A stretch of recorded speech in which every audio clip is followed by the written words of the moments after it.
So one of the things we've kind of seen here is that we've sort of settled into this spring marketplace. The numbers haven't changed much. Detached homes, we find that segment of the marketplace is really getting hot right now, virtually in a seller's market, but on the fast end of a buyer's market for sure. And then and all the other sectors are pretty much balanced, except condominiums is kind of pulling things down still. And we see oil and stuff just being flat as well. So let's kick it off with the price of oil and stuff. Oil is up a little bit from last week at 46.21 versus 44.66 last week, and this is being driven by the supply. The supply is in the storage of oil right now seems to be diminishing, which has investors confident that we're moving in the right direction to get rid of some of that oil glut that we have. And the Canadian dollar actually moved the other way, which is a little bit strange. Usually when oil goes up, the Canadian dollar follows, but it's down just slightly at 77.25 versus 77.48 last week. Looking at our number of listings in Metro Calgary, we are up quite a bit from last week. We're at 6,525 listings versus 6,421 last week, so good jump. And in Red Deer, jump as well, smaller, but 673 versus 671 on the market last week. Yeah, and one of the biggest jumps we're seeing right now is on the sales side of things, and that's keeping inventories, or Calgary's months of inventory and the absorption rates quite stable. So in terms of absorption rate in Calgary, we're sitting at 3.36 overall, directly in the middle of a balanced market there. Single family homes, 2.52, and that's again improving. And condos slid the other way, sitting at 5.57 months of inventory.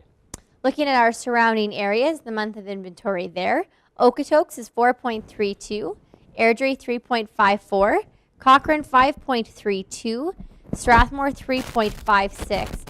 Sundre, which is, we're adding this brand new, we haven't chatted about that yet, but Sundre, we have actually a really strong office there, some amazing realtors, so hopefully you guys are tuned in, but their absorption rate right now is 10.11, and in Red Deer we're at 3.76.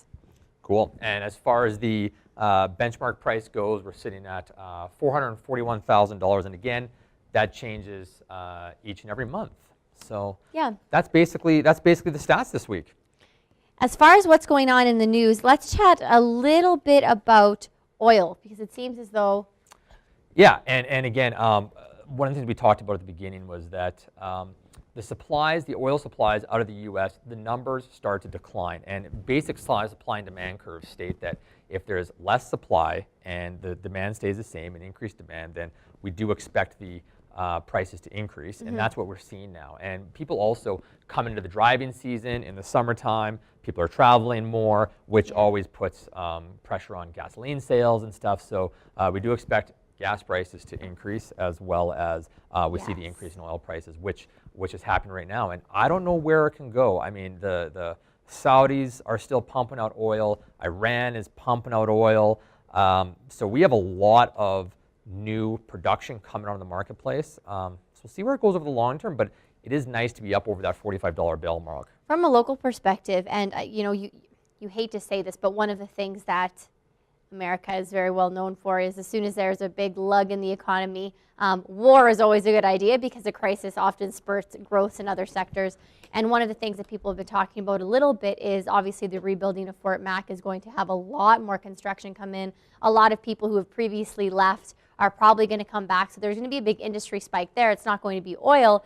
One of the things that we'll need to wait for is they don't have the infrastructure to necessarily house everybody that's going to be rebuilding it. But there should be a bit of a spike there that brings a couple more people back into the economy. You know, it's funny you mentioned that. When they had the oil spill that happened with BP oil bringing oil onto the Gulf Coast, and the media was absolute savages regarding the devastation and what happened.